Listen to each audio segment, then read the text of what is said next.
राजेंद्र कुमार पोदार जी, कोलकाता से। राधे राधे महाराज जी। महाराज जी, पिछले 2.5 साल से मैं आपके द्वारा दिए गए प्रवचन का श्रवण करता हूँ।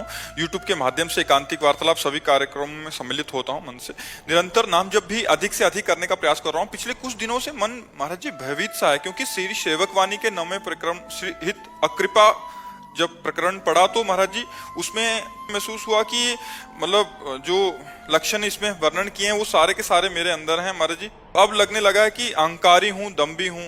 पहले लगता था कि आनंद रस की वृद्धि हो रही है। अब हृदय पवित्र हो रहा है।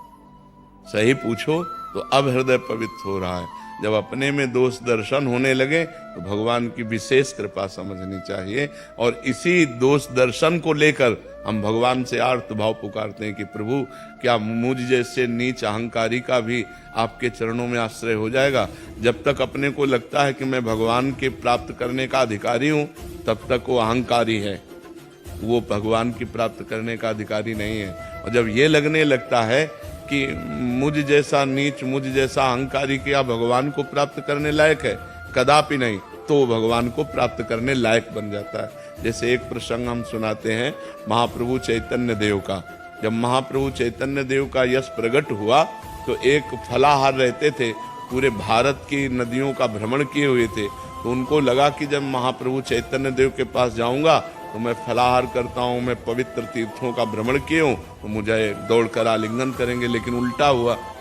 जब महाप्रभु का कीर्तन चल रहा था और वो पहुंचे तो महाप्रभु ने कीर्तन बंद कर दिया और कहा, कौन ऐसा आ गया शुष्क पुरुष जिससे हमारा भाव शुष्क हो रहा है। तो वही संत जी आए थे, बोले निकालो इनको, हटाओ यहां से। जब उनको निकाल दिया तब वो एकांत में जाकर रोने लगे, प्रभु आपका अवतार दीन और पतितों को पावन करने के लिए है। मुझ जैसे दीन और पतित को प्रभु अगर आप त्याग देंगे तो मैं कहां जाऊंगा। बस महाप्रभु दौड़े और उनको गले लगा लिया। बात समझे।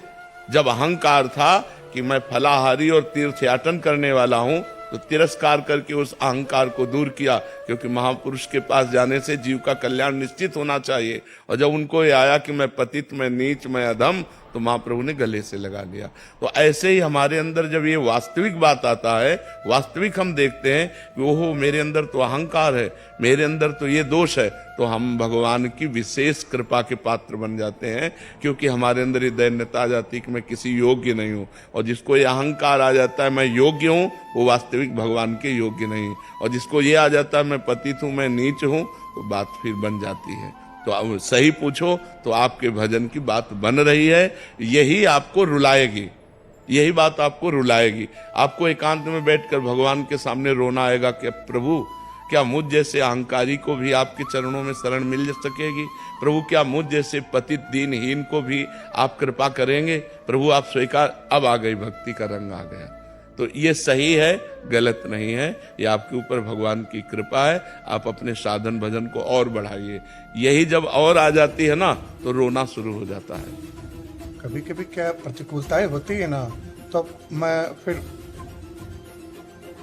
प्रवचन निकाल के सुनने लग जाता हूँ, या फिर जोर जोर से नाम लेने लग जाता हूँ। तो क्या घर में लोग बोलते हैं कि तुम पागल हो गया क्या? जो हाँ नहीं, घर वालों की तो बात डाले दो। ये बहुत अच्छी दवा है जो आप कर रहे हो, बहुत अच्छे चल रहे हो आप, कोई त्रुटि नहीं है साधना में, बिल्कुल करेक्ट आप चल रहे हो। आप ऐसे चलते रहिए। और लोग घर के या बाहर के पागल कहें या बुद्धिमान कहें, उससे हमें क्या फर्क पड़ता है। नितिन शर्मा जी, मेरठ से। राधे राधे महाराज जी। महाराज जी, श्री जी हमारे साथ जो भी घट रहा है, अच्छा या बुरा, कैसे अंदाजा लगाया जाए कि हमारा कोई पूर्व का कर्म भुगता रहा है? अंदाजा नहीं, वो पूर्व का कर्म है ही। अंदाजा नहीं, वो पूर्व का कर्म है ही। हमारे द्वारा जो 2 प्रकार के कर्म होते हैं, शुभ और अशुभ, उन्हीं से मिश्रित ये पूरा जीवन बनता है। जन्म से लेकर मृत्यु तक जो हमें दुख सुख मिलेंगे वो पूर्व के द्वारा मिलेंगे। अब नए कर्म जो हम कर रहे हैं वो अलग है, उसमें हमारा चिंतन पहले बनता है। देखो जैसे नए कर्म का होता है तो पहले ध्यायतो विषयान पुंसान संगास्ते सुपजायते संगात संजायते कामा। हम पहले किसी विषय का चिंतन करते हैं। अब किसी भोग के विषय का पहले हमने चिंतन किया, फिर उसका संकल्प बनाया, फिर उसकी क्रिया की, नया कर्म हो गया। अब अचानक आप जा रहे हैं, किसी की ठोकर लगी, वो 4 थप्पड़ आपके मार दिए, गाली गलौज हुआ, इसमें आपका, जिसमें आपका दिमाग नहीं लगा और घटना घट गई, ये पूर्व कर्म का हुआ। और जिसमें आपने दिमाग लगा के किया, वो नया कर्म हो गया। समझ पा रहे हैं आप? अब उस नए कर्म का, जैसे अच्छा कर्म है तो आगे अच्छा परिणाम आएगा। अभी आप अच्छा कर्म कर रहे हैं, लेकिन आपकी दुखद परिस्थिति चल रही है, तो आपका पूर्व कर्म जो पाप का है वो अभी लागू चल रहा है। अभी जो कर्म अच्छा कर रहे हैं ये आगे लागू होगा जा करके। समझ पा रहे हैं आप? देखो, यहाँ भी कोई भी केस है 10-5 दिन में फाइनल नहीं हो जाता, वर्षों चलते हैं, मुकदमा नहीं चलते वर्षों। तो हमारी बहुत बड़ी सरकार भगवान की अनंत ब्रह्मांडों का हिसाब है, तो हमारा केस जब खुलेगा तो उसमें राई पाई कमी नहीं होगी, उसको भोगना पड़ेगा पक्का, अवश्य में भोक्तव्यम, लेकिन खुलने में समय लगता है। अब पता नहीं 100 जन्म वाला केस खुला हो, 100 जन्म। भीष्म पितामह जी कह रहे हैं, मैं इतने जन्म देख रहा हूं, ऐसा कोई पाप नहीं किया, सर सैया पे, मैं बाणों की सैया पे, प्रभु ये किस जन्म का फल है? तो उनका 100 जन्म के आगे देखो। आप एक राजा थे और आपने एक सांप को उठा करके धनुष की नोक से कांटों वाले पेड़ में डाल दिया, वो बबूल के कांटों में ऐसे छेदा, कई दिन में मरा, तो ऐसे तुम्हें बाणों की सैया मिली। तो हमारा किस जन्म का हिसाब चल रहा है?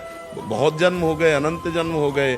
तो इसलिए आए हुए भोग को भगवान नाम जप करते हुए भोग के निपटा लो, और नाम जप करो, अच्छे आचरण करो, जिससे हमारा अगला जीवन जो हो, आगे का जो जीवन हो, हमारा जो भविष्य हो, वो बड़ा मंगलमय हो। समझ पा रहे हैं आप? दिग्विजय सिंह जी, सीतापुर। महाराज जी राधे राधे। महाराज जी मन अशांत रहता है, बार बार भोगों की तरफ ही ले जाता है, और अब भोगों की तरफ उसकी हिम्मत भी नहीं कि चल पाए, क्योंकि हर समय आप खड़े रहते हैं जब राधा नाम लेता हूँ। महाराज जी, नाम और भोग दोनों के बीच में पिसने के कारण कभी नाम छूटता है, फिर कभी भोग में मन लगता है। महाराज जी ऐसा ये प्रारंभ में ऐसी दशा रहती है, हर साधक की रहती है, क्योंकि पूर्व जन्मों का हमारा जो भोगाकर्षण है, जो भोग संयोग है, वो हमको खींचता है। जो नवीन विषयों को भोगने की इच्छा होती है उसे कामना कहते हैं, और जो भोगे हुए विषयों को भोगने की इच्छा होती है उसे तृष्णा कहते हैं। तो कामना को तो बुद्धि के द्वारा हम मिटा सकते हैं, लेकिन तृष्णा बार बार हमको जलाती रहती है। तो जब हम नाम जप करते हैं तो कभी भविष्य की चिंता, कभी भूत की बीती हुई बातें, कभी नवीन कामना भोगने की इच्छा, और कभी भोगे हुए भोगों की तृष्णा, ये हमारे अंदर आती है। तो हमको क्या करना चाहिए कि नाम में डटे रहना चाहिए, तो नाम इन सबको नष्ट कर देगा। हमें विश्वास रखना चाहिए, जैसे नाम छोड़िएगा नहीं। अगर नाम छोड़ देंगे तब तो वो घसीट ले जाएंगे, कामना, तृष्णा, वासना, ये हमको पतित कर देंगे। और यदि नाम हमारे पास है तो वो नष्ट हो जाएंगी, वो घसीट नहीं सकती। तो इसलिए उपासक को चाहिए कि उधर की तरफ ध्यान न दे। जब मन, वासना, कामना, इन चिंतनों में हमें फंसाना चाहता हो, उस समय हमको राधा राधा राधा राधा राधा राधा राधा। अभी जहाँ बैठे हैं एक साधक बैठे थे, उन्होंने कहा जब ऐसा होता है तो मैं जोर जोर से कहता हूँ राधा राधा राधा, तो घर वाले लोग एकदम आ जाते हो, कहते पागल हो क्या चिल्ला बैठे। बोले हमारी तो समस्या है, हम अंदर की समस्या को हटाने के लिए, लेकिन घर वाले लोग आ जाते, क्या हुआ, राधा राधा राधा राधा आप इतनी जोर से बोले। तो लोग कुछ भी कहें, जब अंदर हम फंस रहे हों तो उस समय एक ही उपाय, जोर जोर से पुकारे राधा राधा राधा। तो आप देखो तुरंत शांति मिलेगी, तुरंत आपका हृदय बदलेगा, क्योंकि नाम में बड़ी सामर्थ्य है। अच्छा, मन में कैसे जपें उस समय, क्योंकि मन तो गंदा हो रहा है, गंदे विचार ला रहा है, तो उस समय हमें जोर से शुरू कर दें राधा राधा राधा राधा राधा राधा राधा, तो हम उससे बच जाएंगे। और सोचता महाराज जी दोनों चीजें, अगर नाम छूट जाता तो बहुत चिंता होती कि नाम छूट गया, और उधर जब होता है तो फिर उसके लिए बड़ी चिंता, मतलब दोनों इतना चिंता आपस में पीस रहे हैं कि बहुत। बस ये इसी स्थिति से जहाँ निकल जाओगे तो आनंद मिल जाएगा। अब ये स्थिति कितने दिन आपकी बनी रह सकती है? आप जितना अधिक नाम जप करेंगे उतनी जल्दी से स्थिति से निकल जाएंगे। ये आपकी स्थिति नहीं है, ये हर साधक की स्थिति है। जैसे साधक चलता है तो भोग छोड़ने की चेष्टा करता है, भगवान को पकड़ने की चेष्टा करता है। महाराज जी ने भोग तो कर ही नहीं सकता, क्योंकि आप राइफल लिए बिल्कुल सामने कि भोग की तरफ जा ही नहीं सकता, भोग तो खत्म। कभी कभी कार्य व्यस्तता है तो नाम छूट जाते हैं कार्यों में। हाँ, तो उन कार्यों को भगवान को समर्पित कर दे। 2 घंटे काम किए तो बीच बीच में राधा राधा स्मरण करके उन कार्यों को भी भगवान को समर्पित कर दे, तो वो भी भजन हो जाए। तो आप चिंता न करो, आप बहुत सही चल रहे हो, आप बहुत सही चल रहे हो, बस चलते रहो तो इस स्थिति को क्रॉस कर जाओगे। जहां इस स्थिति को क्रॉस किए तो सामने मधुर मधुर झांकी और नाम चल रहा है तो फिर हृदय द्रवित हो जाएगा, हृदय आनंदित हो जाएगा।